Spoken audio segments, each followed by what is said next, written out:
जब परमेश्वर यहोवा जलती हुई झाड़ी के रूप में मूसा के सामने प्रकट हुए और उसे अपना चुना हुआ सेवक बनने के लिए बुलाए, तो मूसा अपनी बोलने की हिचकिचाहट को व्यक्त करते हुए कहे, हे प्रभु, मैं कभी भी बोलने में कुशल नहीं रहा, न तो पहले कभी था, न ही तब से, जब से आपने अपने इस सेवक से बात की है, मैं बोलने में धीमा हूँ। मूसा की हिचकिचाहट को देखकर परमेश्वर उसे आश्वस्त करते हुए कहे, तेरा भाई हारून पहले से ही तुझसे मिलने के लिए आ रहा है और मैंने उसे तेरा प्रवक्ता नियुक्त किया है। वह मेरा संदेश पहुंचाने में तेरा सहायता करेगा। यहोवा के आश्वासन से मूसा सहमत हुआ और परमेश्वर जो कुछ भी मूसा को बताते थे वो सारी शब्दें मूसा अपने भाई हारून के मुंह में भर देते थे और फिर हारून उन दिव्य संदेशों को इजराइल के लोगों तक पहुंचाते थे। और जब मूसा और हारून फिरौन के सामने खड़े थे तब भी मूसा सीधे बोलने में हिचकिचा रहे थे। इस परिणाम स्वरूप हारून आगे बढ़े और मूसा की ओर से फिरौन को परमेश्वर की आज्ञाएं पहुंचाने में मदद किए। नंबर 2,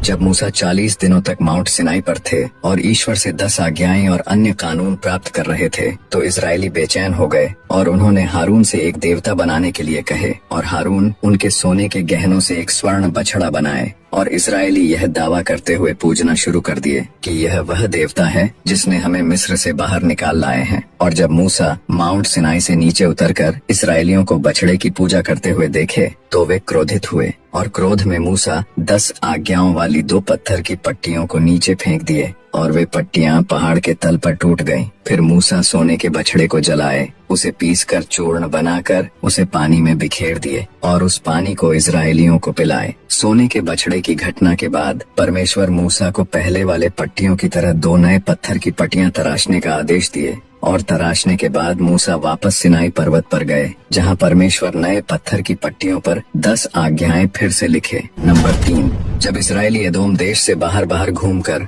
कनान देश की ओर बढ़ रहे थे तो इजरायली मन मार्ग के कारण बहुत व्याकुल हो गए। तो वे परमेश्वर और मूसा के विरुद्ध बात करते हुए उन्होंने कहा कि हम इस निकम्मी मन्ना से थक गए हैं और हमारे पास पानी भी नहीं है। उनके विरोध के जवाब में परमेश्वर इजरायलियों के बीच जहरीले सांप भेजे और उन लोगों को काट लिए जो उनके विरुद्ध बात कर रहे थे। उसके बाद जब इजरायलियों को उनके विरोध का दंड एहसास हुआ तो परमेश्वर ने मूसा को एक कांस्य सांप बनाने और उसे ऊपर उठाने का निर्देश दिए और जिसने भी उस कांस्य सांप को देखा वह ठीक हो गया था। सदियों बाद यहूदा के राजा हिजकिय्याह के शासनकाल के दौरान इजरायली उस कांस्य सांप की मूर्ति के रूप में पूजना शुरू कर दिए थे। तो राजा हिजकिय्याह ने इजरायलियों को उसकी पूजा रोकने के लिए उस कांस्य सांप को नष्ट कर दिए। नंबर 4, इजरायलियों की यात्रा के दौरान परमेश्वर यहोवा हर सुबह इजरायलियों के खाने के लिए मन्ना नामक एक चमत्कारी भोजन प्रदान किए थे जो जमीन पर ओस की तरह दिखाई देता था और उसकी स्वाद सफेद शहद से बने वेफर जैसा था।